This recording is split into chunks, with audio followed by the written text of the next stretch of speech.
Kinshasa na biso réalité ya banaki réalité ya banaki réalité ya banakino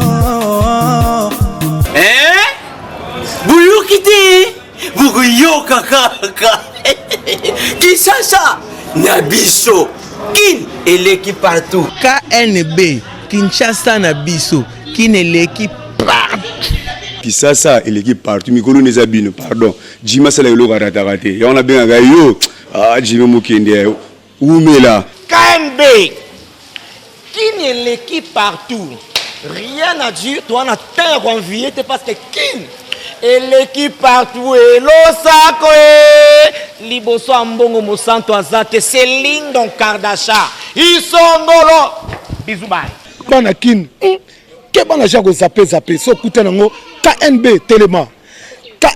Telema qui chasse l'équipe partout Jimmy Mukendi umela KNB ko zape te so kuta nango check ovandi Mbote na bino nyonso balanzi ya magazine KNB boyi malamu na retro na biso ya mokolo ya lelo. Lundi tolakisaki bino impolitesse ya bafi bakoma lango envers baboti, surtout envers ba mama, surtout ceux qui ayebi ke yibu takoma kozwa so na bango. Bolanda reportage ya Myriam Mankala na Hervé Zaka.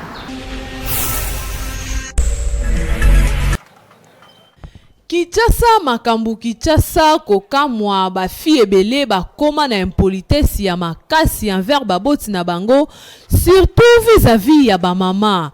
Et ba mama ebele bazo koka lisusu ko gangela to ko edike bana te, surtout ceux qui ayebi ke mwana wana nde amemelaka ye biloko ya kolia to azwaka soin na ye. Boyoka ndenge bandeko balobeli na micro na biso. Eza à cause ya baboti bango nde bazo tina bana na bango na mabe biso pe tokoli ba parents na biso bazwi baswe na biso mais jamais yo cause la parent ozo tika mwana wenda usala ba mobulu libanda epe na biloko alesi yo na ndako siko moya pe so respectate yango nde zo tina mwana akeno komange parent na ye à cause ya nini ya pasi à cause ya ki mentalité o azwi na ndako na bango éducation malamu ezate tant yo mesanisi bano tike bango lesa ale okipaka su bana te contrôla bango te mwana akomi siko na privilège ya keso akei akomoluka mbongo na ndenge na ye mpo ya kolesa yo po éducation ebandaka d'abord na ndako yo mama na papa ntango ozo éduke bana no ata moke emonani boli ensemble ti bana bakoli eya te ke yo okipaka su mwana te otike balesa ale yango mwana azwi privilège libanda akomoya kolesa yo mwape ogangelesa te akomomanke yo konsia liboso neti nga ndenge tokole mpa na biso bakolisi biso na vi nyonso toleki nango ezali so tozwi moke tolie eseke konsia na peseke papa bien mama fo yebaka ndenge encadre bana liboso soki mwana azoyoka te okotiaki mwana na losambo comprendre na kosambela nzapa kosunga mwana yoka ata ozoka na monoko azoyoka te fo koyeba ndenge akoedike bana koencadre bango kokolisa bango malamu mwana encore une éducation à bien. Avant moi na asunga papa na ye, ou soit a laisse papa na ye, il fallait longwa kuna bango, akende pa na ye. Après wana jour wana ko mona kaka moi possibilité mona ni atindele ba parents na ngwago mais azala pa na ye. Ce n'est pas que yo mwana ou soit moi ou soit mobile oza pa na bino. Okende ko sala makambo na yo ya buzoba oye ko laisse papa na yo soit maman na yo eza mabe. Ce que mon papa a négligé moi, ils ont négligence la volonté à papa. Conjoncture en boka, tantôt kozanga, papa musala ezate, maman musala ezate, moi na soka bimite na ndako bawoliate. Siko yo ko reprocher moi na wana ya mwasi. Akoyoka wana nini? Akoyoka yote parce que yende mutazo sunga bino, yende mutazo sale la bino nyonso. Na yo reprocher na likambo se féliciter. Na kanisi bokoyoka na pete. Yango nazomona ba manquement ekomi, yango wana premier parent ezande l'état. L'État a une responsabilité. Parce que tout le monde a parents ebele, a une pension, bien à l'ongoué dans l'entreprise, ils sont quelqu'un va foutre des quantités. Là, c'est pour que nous fondions la moto, on a exacté. Papa, on a vendu dans le bana moto bako relève. boyoki ndenge bandeko bapeseli yo ndeko mwasi oyo obangaka lisusu baboti te po yo nde okoma kolesa bango okoma na yo chef ya famille pe baparent bakoma bana na yo. Système wana eza malamu te kote na bino pe bamama, surtout bino bamama tozobeta sete mwana na yo ya mwasi ata azozwa soin na yo to koliesa yo elingi koloba teke yo okomi mwana pe ye akomi mama. Éduquer mwana comme il faut pour se quitter et kozala mawa mingi. Kinshasa eleki partout. Mokolo ya mardi motuna etunamaki est-ce que plus de 10 personnes bakoki kosalela la toilette moko. Docteur Gabriel Kobo a expliqué qui mapango ebele okomona ngo kitoko na misu kasi soki obaluki na sima ya ndaku okokuta kaka toilette moko ebele ya bato na lopango basalelaka kaka yango. Or eza normal te plus de 10 personnes ba utiliser installation sanitaire moko. Oyo kandenge Dr Guillet Kobo alobaki na micro ya KNB. Plusieurs bateaux basi to yambaka surtout bande ko miso basi ba yaka omona bo docteur problème infection na sokola kananga sous-vêtement nanga bien na sala ka ba blanc nanga na ba toilette ba vase on etc. En fait ndenge normalement hygiène normal ndenge ezaleli toilette ezala kaka soki bateau ebele peut-être pour 4 personnes peut-être. Mais soki par exemple dans une parcelle au monde a besoin 10 portes 10 personnes par exemple. Donc utilisation de toilette ndenge na ko utiliser ndenge yepe ko utiliser te. Donc puisque eloko bazo utiliser on a bateau ebele te puisque entretien nango ko diminuer surtout na biso bateau mwindo. Be akengandi mutako sala entretien ngai ezana ngoto nanga te. Yepe tanga okende akombika ka likolo boki ka mai o ba germe basa wana. Alotango mutu akokende azui oyo moninga tikake. Yepe kuna lobby ake azui oyo moninga tikake. Mais sinon vraiment sur le plan sanitaire ndenge totangeli makambongo ezali vraiment normalité que toilette soit ba installation sanitaire ezala utiliser na ou plus de 3 personnes même. C'est vraiment déconseillé. Donc normalement les mutumoko soit 2 personnes de tozana banda ko papa na mama basala la toilette na bango et normalement bana pe basana oya bango. C'est plus que vous mélanger 3 4 5 personnes, c'est plus que vous benda ba infection. Ata boza propre ndenge no ya komba kachaka ba javel, je vous dis papa c'est vraiment eza toléré. Conseil na koko pesa ezali que normalement makamonyo sonde to za 14 ans na mboka, c'est l'état qui devrait prendre ses responsabilités en charge. Parce que l'état faut yeba na parcelle au bozali combien de personnes, bozana combien de toilettes, bozali la kayango ndenge nini. Moni lelo ba tata mapangu ba koma azui le pango na ya 30 portes. Tant que ça ndenge na ya so tenir compte ça la ba locataire pour pas que kangise mais ba installation sanitaire ba ki paraté. Oyo kaka keka ya big jour on a tsoki muta bimina na ndako na ye azo locataire asika ba komi ko pangusa na sima kona ata la toilette yango eza nango propre. Mais tant ba kondo sala lango nombre de personnes ba ko sala lango eleki et mona ba komi na ba problème à infection à répétition etc.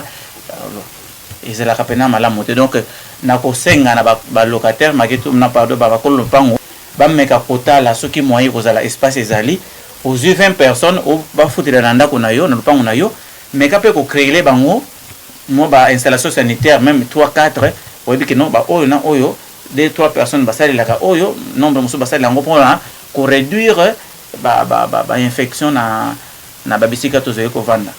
Bandeko boyoki ndenge munganga alobi par rapport ya ba installation sanitaire. Eza malamu te plus de 10 personnes basale la toilette moko po bozo risquer ba infection ya ndenge na ndenge.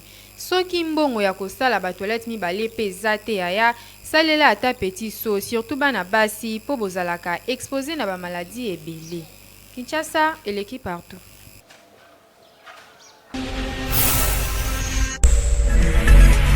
Mercredi to mela kibino elema oyo est-ce que parents okoki ko permettre li kangu ya mwana na ya mwasi ayaka ernir sonanda ku soki na bimata epa ya binote bolanda.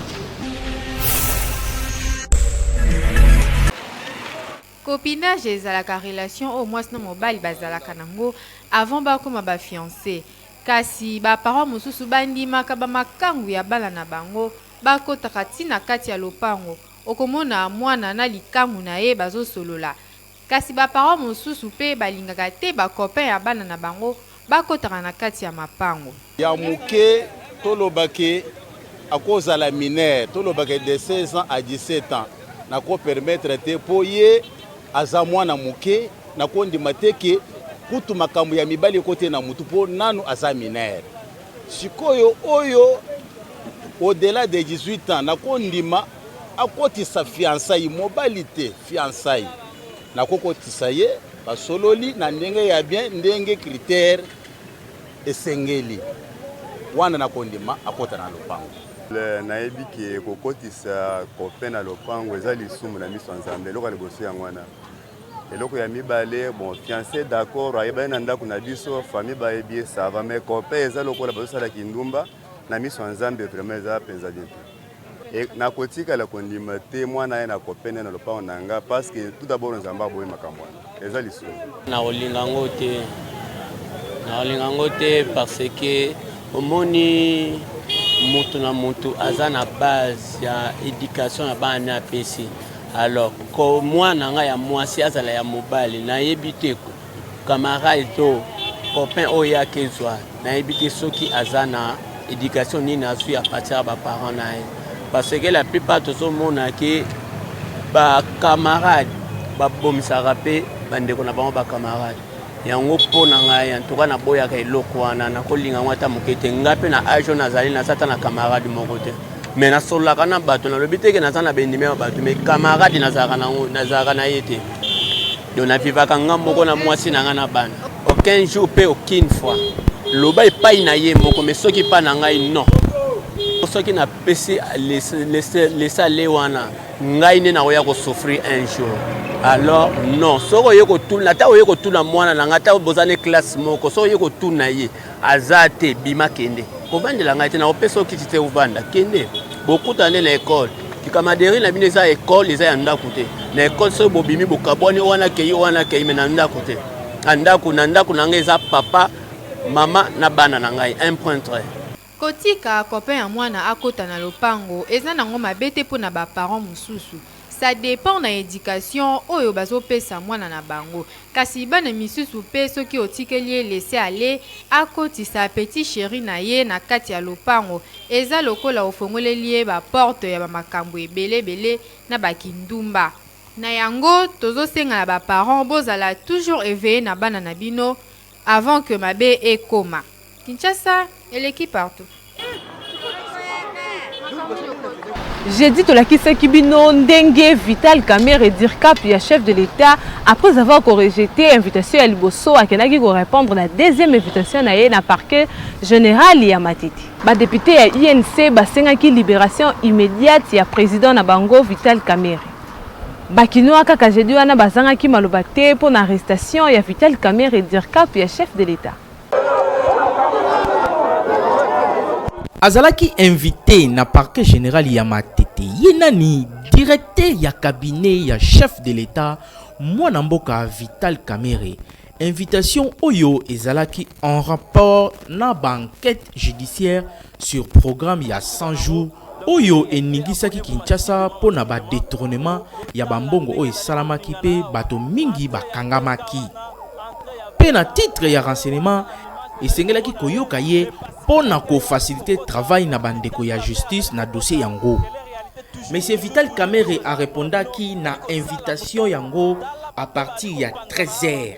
Bandeko na ye ya parti ya INC bazalaki wana pona ko soutenir ya bango président. Quelques bato tokutaki sur place balobaki boye na micro ya KNB. Na biso atikala kozala moyibi ata mokolo moko te. D'ailleurs kombone babengaka ye le pacificateur. Banda kala soko landi ata na ba musicien ata na banani oyoka aka musicien so osala nzembo na ye abwaka kaka le pacificateur Vital Kamerhe. Vital Kamerhe ngai na bengaka ye coach yo po yebi yango ke azalaka coach yango pe amasekite grand coach ya akoki koyiba te atikala koyiba te akoyiba nini mbongo nini ekolengisa ye kobangisa ye parce que nyonso azanango akoyiba nini bakoyoka ye il va entrer avec 3 de ses avocats. Le procureur a posé ma question et a Bengeli. Kamerhe va répondre parce qu'il est de ces pouvoirs qui prônent un état de droit. Kamerhe ne pouvait pas refuser à venir répondre s'il est invité. Donc moi je demande à la population d'avoir leurs apaisements. aux ennemis de Vital Kamerhe de dormir encore un peu parce que ce n'est pas encore le moment. Pour tous à la unis. Mais coalition cash, ils ont tambour la malamu. Mais et l'autre invitation, oui, ils ont invitation, mais ils ont parmi les campos, ils livre trop dans le réseau. Il y a un autre lelo, leader na biso azoya, biso petoza na simanae pour que ma cambango nyonso ba attendre ba sala mamutu lelo ka mamutu pe esili. Après plus de 6 heures ya audition, mais pendant audition yango, mwana mboka Vital Kamerhe apesaki ba preuve suffisante te pour na ko convaincre ba auditeur na ye. Pe na bongo ba zuzi ba sengaki ete azala nanu placé sous mandat d'arrêt provisoire. P azalaki transféré dans la prison centrale Yamakala. En attendant, l'enquête ezali ko se poursuivre. Tokanisi ke mwana mboka akozala akité pe blanchi na problème oyo po azongela ko servir mboka ndenge amesana. Kinshasa et l'équipe partout.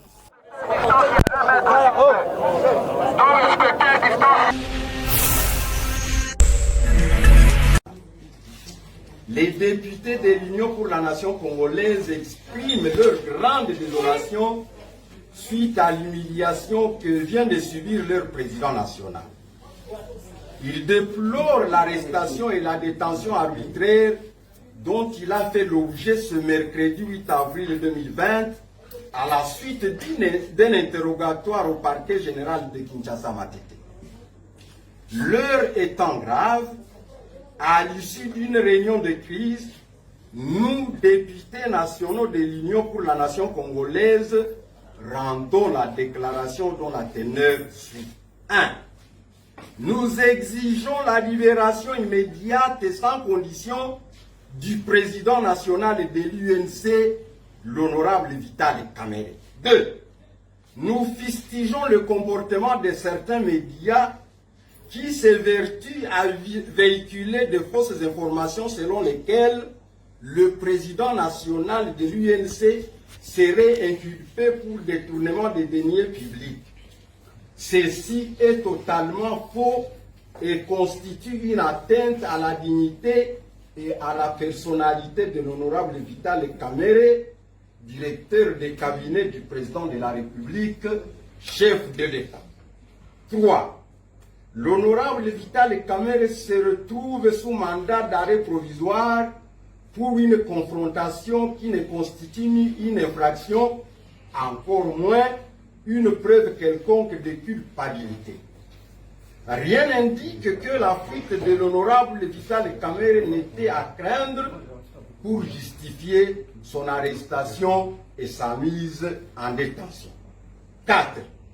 Nous réitérons notre soutien indéfectible à notre président national, l'honorable Vital Kamerhe. 5.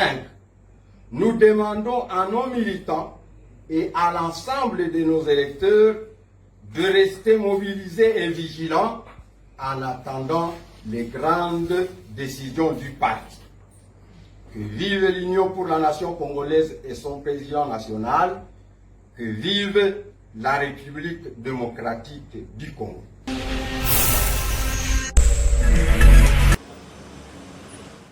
Actualité ezali dominée na arrestation provisoire. Il y a directeur de cabinet ya président de la République Vital Kamerhe.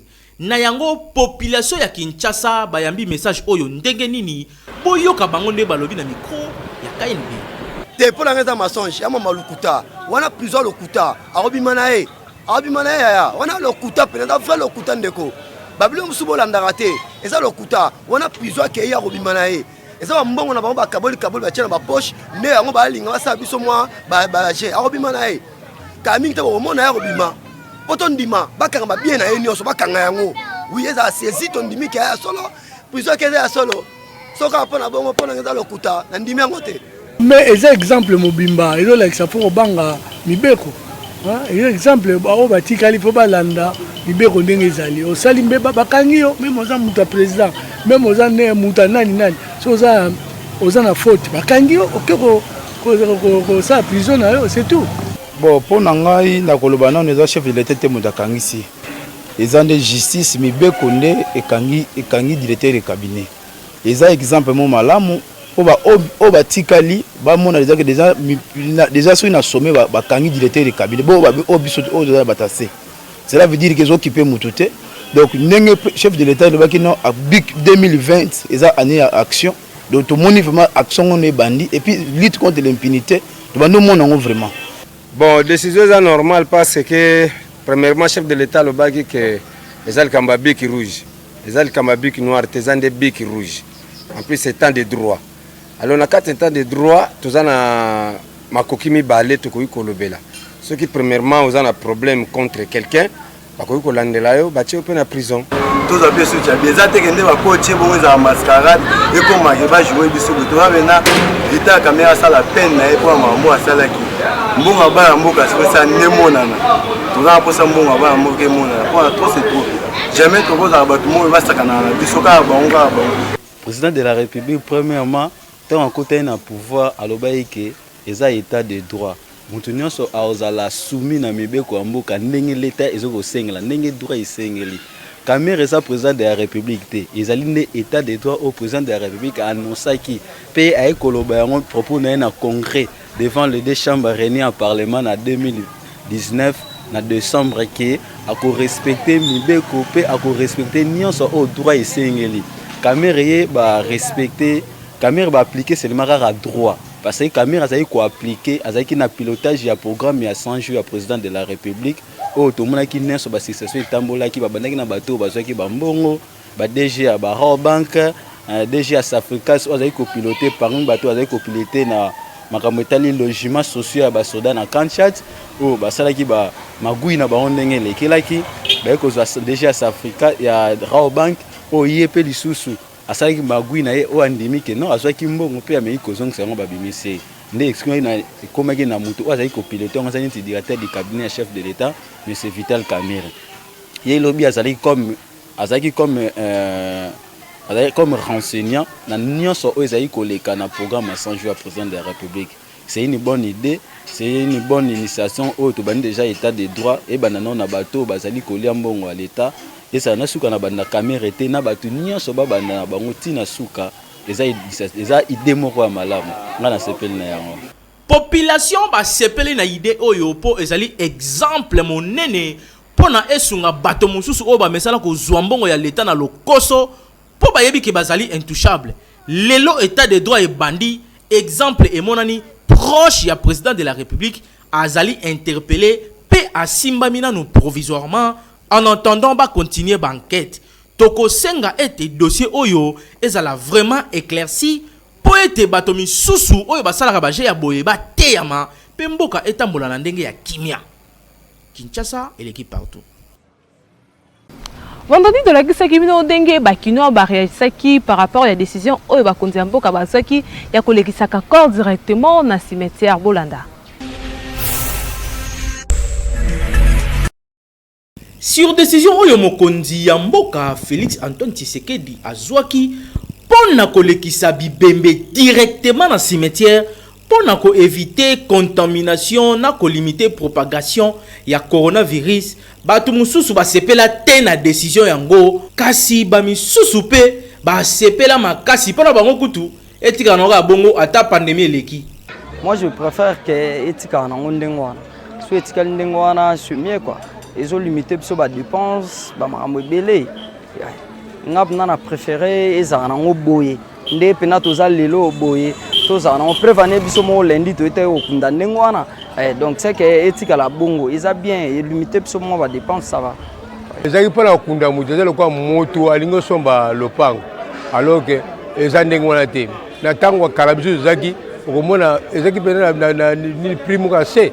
Mais awa siko po kuna muto comme demi ba sale ba terrain ko futa mbongo ya ngwana vraiment to sengi na papa président akokotia nini loi wana na kati ya constitution po eza ndengwana po ko éviter ba perte ya pamba ko éviter pe susu microbe mutakufeli peut-être ba coronavirus oyo ezo uta pe na biloko la microbe wana eza penda idée ya bien po ezalaki biso tu tozalaki na soko du ebembe.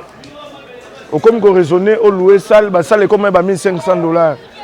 Et comme on loue katafar, cercueil, donc comme au moins de 4500 $, 3000 $.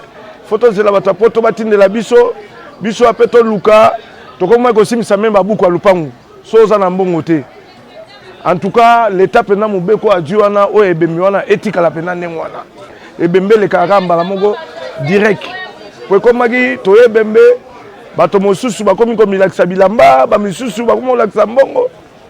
Il fallait toi ko lelande to ko lele bembe et komi ba concurrence moto mosusu ko no defa bilamba moto mosusu okende bo alati asa la concurrence na ebembe zoka nde moto akufi to esika ma ba misusu bakoya na ebembe soka la nde moto na ebembe mais liberté aliete o ebembe wana etanga te o to kendaki ebembe wana eleki ya bato wana kote bibembe to sengi pende tikala ka nde wana po bato ebele ba pedre oka bakufeli mutu mbongo ezate ba esi misabuku alupangu oka bakufeli mutu ifoze la mbongo uta na poto basale koma ba $1500. Mokonzi ya mboka azali lokola papa na bino rôle na ye eza ko batela peuple na ye décision ya kolekisa bibembe mbala moko na cimetière eza kitoko pe eza malamu po batu ebele bazalaka lisusu na mawa ya moto akufi te bakomisa place ya ebembe lokola kermesse bilatela ezanga tina mitolo libanda ekoma esika ya kolakisa ba bijou pe kolakisa mosolo na yo esuki pe wana te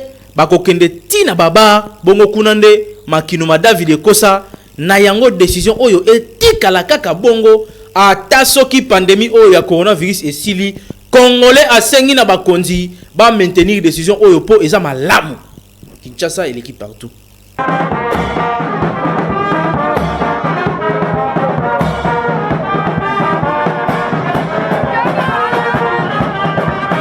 Mokula samedi tokende kosala constant koyeba soki bakinoa bazo respecter ba gestes barrières pour na lutter contre coronavirus.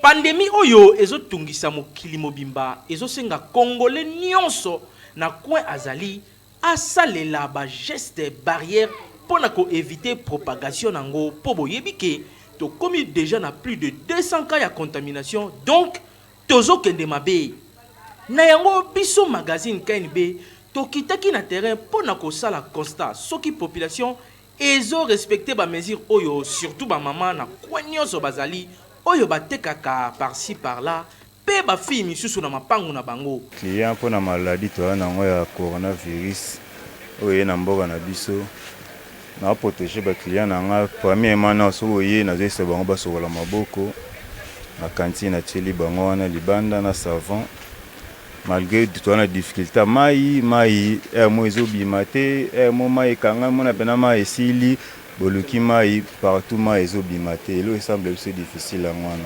so client ye na epsi sokola na maboko avant na servir yo asokoli maboko client msupe neti biso to na bumbu ba client msusu baza bateti opsi sokola maboko asina sokola ye na ndako boye baba ndi pe do epesa biso na passe il faut loba trop soka ye ça on va garder distance à 1 mètre. So ba yemo belé na si bango te boye te ba bito à la distance à 1 mètre. Soki o ba na kati ba bimi misusu bokoti. Donc to meka osala effort to yebisa bango po ezape protection na biso mo pe. Ko mundi pa roya bo eli so malade atike li biso do yo mona tout un système ba sokola maboko. Mais mai ndi semble biso difficile.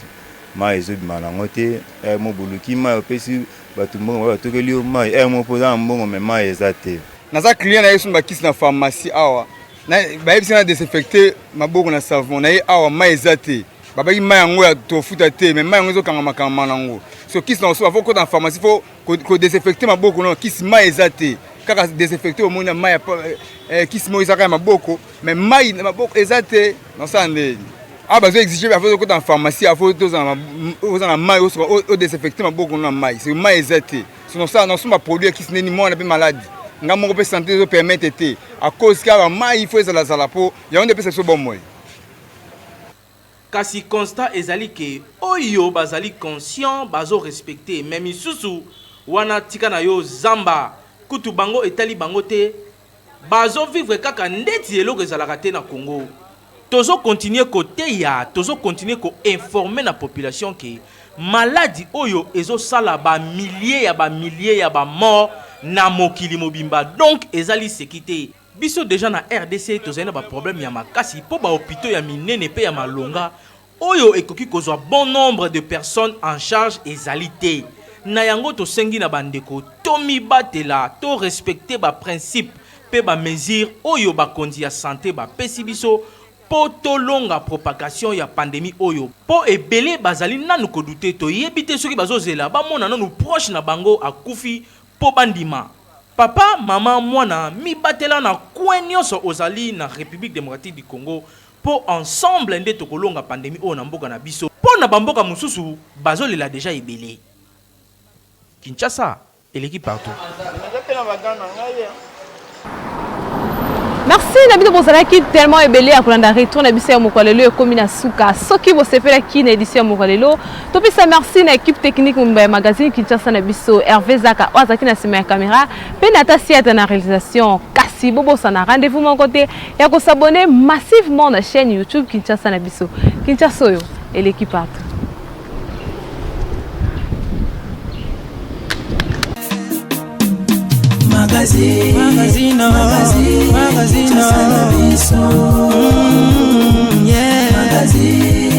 Magazine, Kinshasa na biso.